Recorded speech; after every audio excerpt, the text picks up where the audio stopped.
আমি যদি বিসিসিআই হতাম আমার তো আরো বেশি লাগতো গায়ে। সেটা বাংলাদেশ ভারতে খেলবে না বলে। এখানে তো পাকিস্তান সরাসরি বলছে আমরা বয়কটই করব।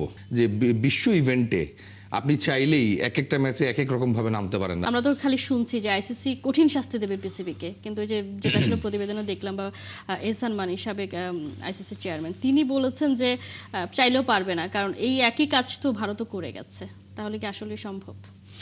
দেখেন, আমি মনে করি কি যে যখন ক্রিকেটের রাজনীতি বা স্পেশালি ক্রিকেটে যখন ভারতের মতো একটা শক্তিশালী ক্রিকেট বোর্ড পুরো ক্রিকেট নিয়ন্ত্রণ সংস্থাকে নিয়ন্ত্রণ করে এবং তাদের যখন পাওয়ার আছে, মানি আছে, এবং সাথে আপনি ওখানে প্রভাবক হিসেবে পাচ্ছেন এই গোটা বোনাস, এ দুটো মিলে কিন্তু বাংলাদেশ বহিষ্কার ফ্রম দ্য ওয়ার্ল্ড কাপ। বহিষ্কারই বলতে পারেন আপনি এক অর্থে, তাই না?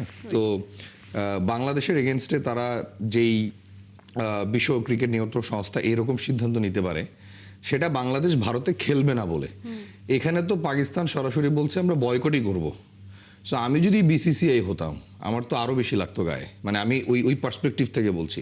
So they won't let it go so easily. আমার মনে হয় না যে এত সহজে তারা এটাকে ছাড়বে।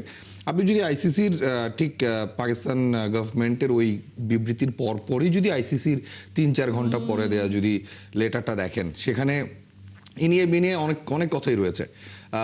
এমনটা বলা আছে যে যদিও এটা পাকিস্তান সরকারের সিদ্ধান্ত, আমরা সেই সিদ্ধান্তকে সমর্থন জানাচ্ছি, কিন্তু তারপরও সেটা সামগ্রিকভাবে পুরো ক্রিকেট বিশ্বের চিত্র নয়, এরকম কিছু খুব কূটনৈতিকভাবে কিছু শব্দ তারা ব্যবহার করেছে। কিন্তু অ্যাট দ্য সেম টাইম তারা এটাও বলেছে যে বিশ্ব ইভেন্টে আপনি চাইলেই এক একটা ম্যাচে এক এক রকম ভাবে নামতে পারেন না, আপনাকে সবগুলো ম্যাচে ইকুয়ালি পার্টিসিপেশন থাকতে হবে, মানে পার্টিসিপেশন রুলসটা কিন্তু ভঙ্গ হতে পারে।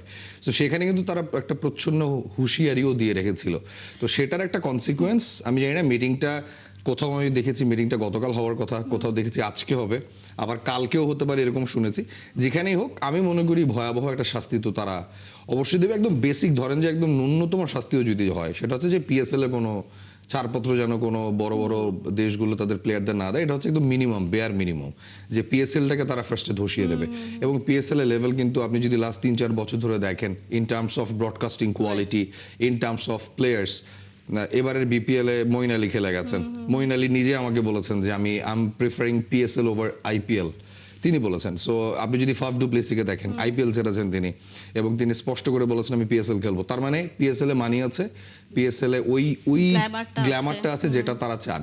সো পিএসএল এর একটা ধস তো অবশ্যই তারা দেখবেন। অ্যাট দ্য সেম টাইম আর্থিকভাবে যে ক্ষতিটা তারা করতে চায়, আমার মনে হয় যে যেহেতু পাকিস্তান গভর্নমেন্ট বলেন বা পিসিবি বলেন, তারা কিন্তু যেইভাবে হোক এখানে ইগোতে হার্ট করবে বিসিসিআইকে, এবং একই সাথে আর্থিকভাবে, কারণ আমরা সেটা জানি যে 6,000 কোটি টাকার উপর একটা ম্যাচের উপর লগ্নি রয়েছে। সো সেই জায়গা থেকে আমি মনে করি পাকিস্তানকেও একটা পাল্টা জবাব তো অবশ্যই আইসিসি দেবে। সেইখানে আমি ধরে রাখছি যে একটা আর্থিক ভয়াবহ ক্ষতি পিসিবির হতে যাচ্ছে।